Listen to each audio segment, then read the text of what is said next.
ispunio svoje obećanje, izrečeno još Adamu, kada ga je iznao iz raja, da će poslati spasitelja,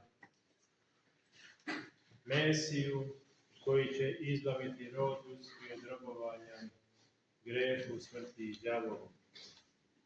I danas je ispunito obećanje. Poslao je Bog Sina svoga jedinorodnoga u svet, da spase svet. Ali ne samo što je Bog poslao svog Sina, nego što je preko njega i nas usinovio. Dakle, na današnji dan i mi smo postali deca Božja.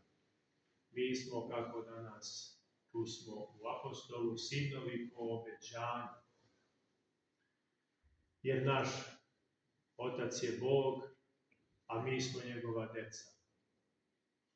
I on je nas ovakve, kakvi god da jesmo, raznorazne i svakojake, hteo da usinovi.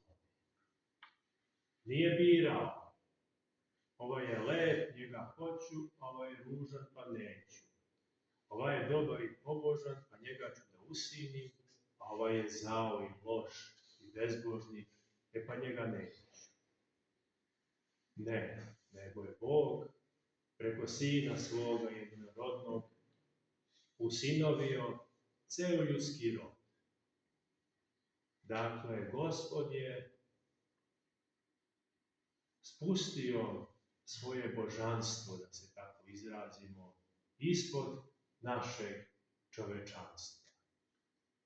Dakle, ispod naše ljudskosti, kakva god daje, Bog se podvukao i poturio svoja leđa.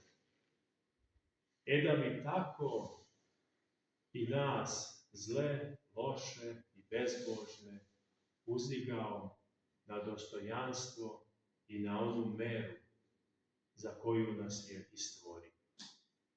Jer da je drugačije moglo, drugačije bi se i desilo.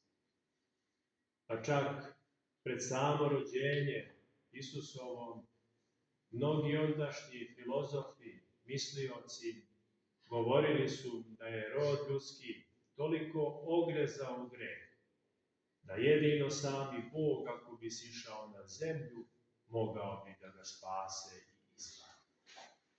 Ali eto, oni i ne znajući da je to Bog već zamislio od postojanja sveta i veka, oni su osjećali da jedino tako čovek može da se izbavi od ovoga ropstva. I to se i desilo. Gospod je poslao svoga Sina, jedinca, koji je uzeo našu ljudsku prirodu, naše telo, proživeo jedan ljudski vek, stradao, prikovan na krst, raspet bio, umro na krstu, pogreben bio, u ad sišao i trećega dana vaskrsao iz groba telom. Dakle, ne da je on vaskrsao samo duhom, dušom, nego je vaskrsao i telesno. Jer Bog sve što je stvorio, stvorio je za večnost. Bog ništa nije stvorio da propadne. Jer u tom slučaju ne bi ni stvarao. Dakle, Bog je stvorio i ovo naše ljudsko telo da nasledi večni život. Jer telo bez duše je leš, a duša bez tela je avet. Jedino duša i telo su kompletan čovjek. I mi i sa dušom i sa telom u ovome svetu i ovome životu činimo i dobra i zla dela. Pa onda je pravo da i duša i telo prime platu svoju. A primit će onda kada Gospod dođe drugi put u slavi svojoj sa anđelima svojim da sudi svetu i kada bude opšte vaskrsenje, kada sva tela mrtvih iz grobova se vaspostave i ustanu i sjedine se ponovo sa svojim dušama od kojih su se u trenutku smrti rastavili. I onda će svaki u svome telu izaći pred sud Božji i primiti platu svoju. Pravednici u život večni, a grešnici u muke večne. E pa neka mi dao Bog da se sećamo svakoga dana, da smo mi sinovi njegovi, da je on došao nas radi, ne zbog sebe, ne treba njemu to. On je Bog, pa je Bog. Ne možemo mi njegovo božanstvo umanjiti. On je bio Bog i pre nego što je nas stvorio.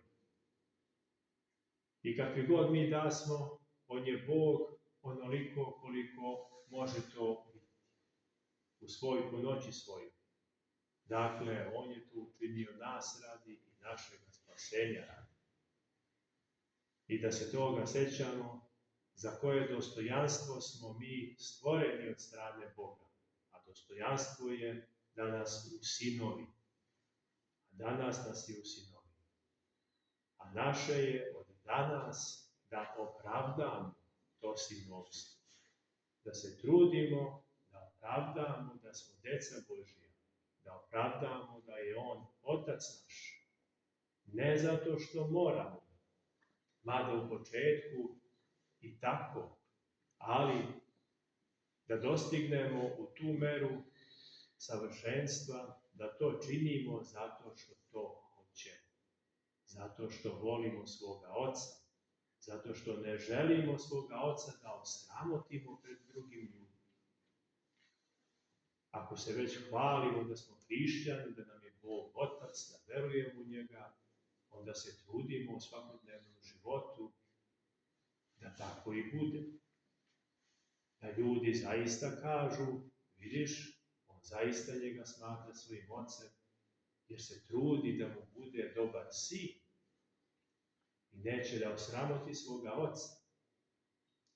Mada u početku moramo da se potrudimo, da se primoramo, da se nateramo, jer đavo stalno gleda da nas sapliće i da nas odvraća od našega Oca nebeskog.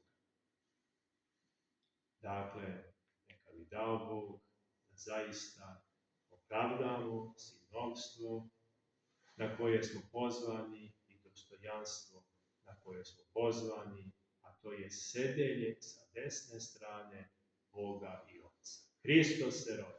Hristos se rodi.